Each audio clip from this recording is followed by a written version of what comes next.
In this tutorial, I'm going to show how to take one photo and swap the head out on it for the head from another photo. So for the sake of this video, you will need 3 layers in your project.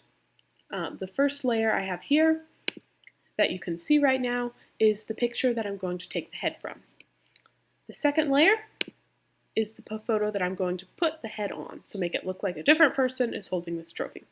And this third photo is going to be the background. Now in this case, you can see the background is just pure white. And a photo with a more complicated background, it would be more difficult to make it, but for the sake of this, we'll just make our background pure white. So probably up the brush, not that much, up the brush,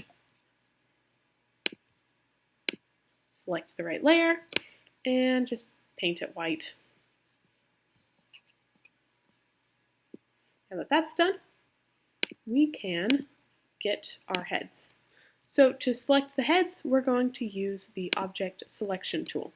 This tool is really easy. You just outline what you want to do, and it does all the work for you. Outline all of the skin, not just the chin, so that when you fit it in, you can get the neck to look right. After that's done, two-finger click, layer via cut, and there, the head has been separated from the body. You can get rid of the rest of it, and it leaves just the head. We'll deal with that head later. It's time to get rid of the head on this one as well. So, same deal. You outline the head, and it will do the work for me.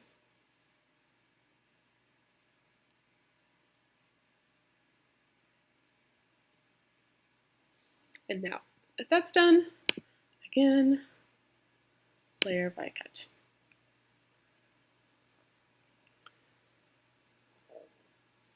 Then we get rid of the head. As you can see, it left a little bit, so we're going to just manually erase some of this.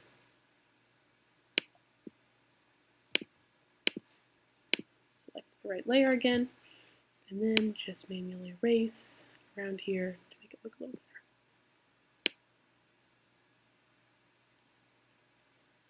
better. Okay. The background is white, so you can't see where the erasure has been.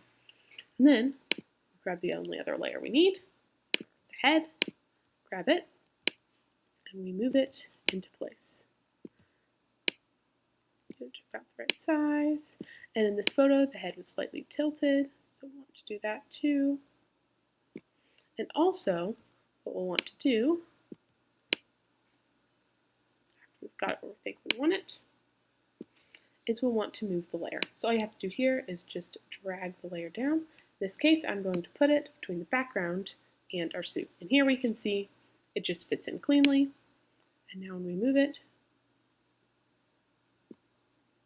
we can move it to where we want it to properly be. Obviously, any photo is going to need some minute manipulations. We'll probably need to erase some of that, tilt it, adjust it a bit more.